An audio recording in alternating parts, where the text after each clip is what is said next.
Good afternoon, all you fine folks out there. If you're here, then you know darn well what I'll be covering today. That's right, everyone. Today I'll be doing a gun workshop for America's EBR-14 Marksman Rifle. This powerful and consistent DMR fires a 7.62 round at a rate of 300 rounds per minute. Combine this with a 2-shot kill potential to the torso at any range, and you have a very well-rounded rifle. As with all other marksman rifles, the EBR-14 also offers a 1-shot kill to the head at any range. Normally, I would mention the range of this weapon, but given that the 2-shot kill is at any range, these ranges are largely irrelevant, even for Warzone. As you would expect from a dedicated marksman rifle, the recoil on this weapon is very manageable, and isn't really a major concern when it comes to using this weapon. This weapon is unique enough where I'll definitely be using some different attachment combos than many of you would come to expect from me, so prepare yourselves. Before I hop in here, however, I do want to thank you all for choosing to watch this. As I always have, I really appreciate and value your time, so thanks for spending some of yours with me. I also hope you're all having a great day so far. Let me know how you're doing down in the comments. Enough of my niceties, however, let's get right into my close-range EBR build. For a closer range build of the EBR, I've developed the crack shot.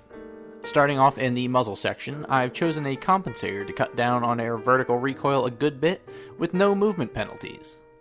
Next, I use the AIM-OPS reflex sight for a clear sight picture and an ever-so-slight zoom. The FSS Raider Chassis Pro stock is next on the build for increased ADS speed, aim strafe speed, and sprint to fire speed. This just costs us aiming stability. Next, I use the 15-round mags for increased ammo capacity, and the Commando foregrip rounds the build off to stabilize our aim as well as cut down on horizontal recoil. If you're looking for one of the smoothest semi-auto rifles around, then the crack shot will work wonderfully for you. As I'm discovering, the compensator has one of the largest impacts on vertical recoil control, and that is no different here. By comparing the base EBR to the crack shot, there is a hugely noticeable difference when it comes to recoil.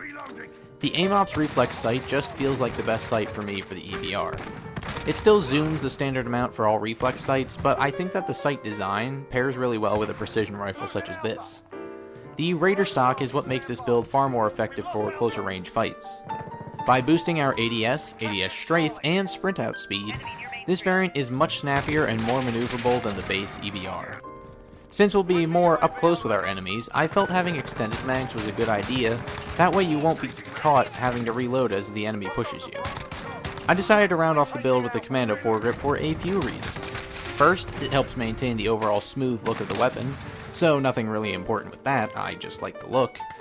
Second, the aiming stabilization directly counteracts the downsides of the Raider stock, and lastly, it pairs nicely with the compensator by cutting down on horizontal recoil, while the compensator works on the vertical.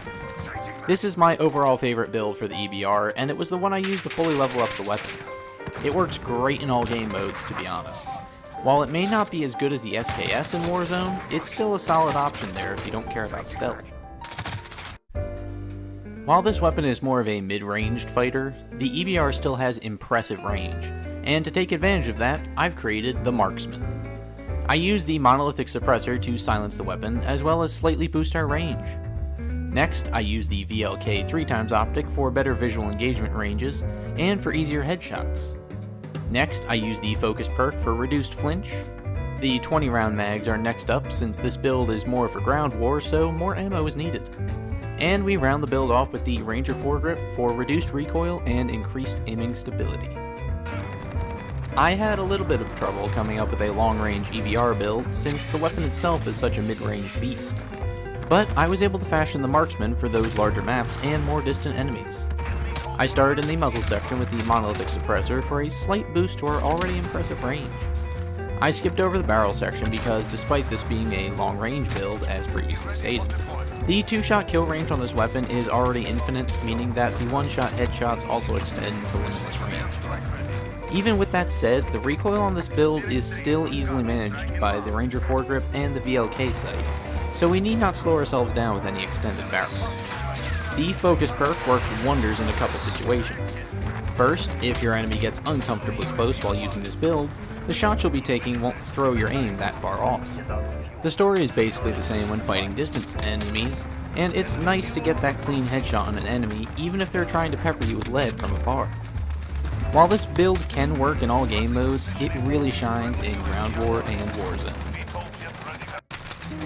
For the first marksman rifle available in the game, I don't have too many complaints about this weapon. The fire rate is respectable, the damage is consistent with most semi-auto weapons, and the range is basically unrivaled. If there are any complaints for this weapon, it's just the small ammo capacity. The recoil is easily managed, and the mobility is fairly good for a weapon of this category. I'm not personally a fan of the iron sights, but as I got footage of the base weapon, I easily got used to them, so feel free to give them a try. The crack shot is a pretty snappy version of this weapon, with some of the best recoil properties for this weapon, while maintaining good mobility.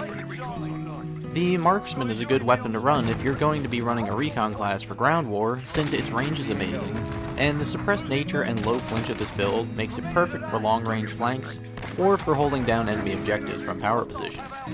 If you're hesitant to start leveling this weapon, you can get a free blueprint called the Stiff Arm from completing Battle Royale practice. This blueprint has some decent attachments on it, and the iron sights are better in my opinion than the base version. If you're looking to make an entrance to the DMR scene, the EBR is a great choice to get started with. If you remember that you're running a precision rifle and play accordingly, this is an easy weapon to fall in love with. I'm glad you've all stuck around this long, and I really hope you enjoyed the video. I can feel this series is coming to an end, but I'm glad many of you have been here with me for the entire journey.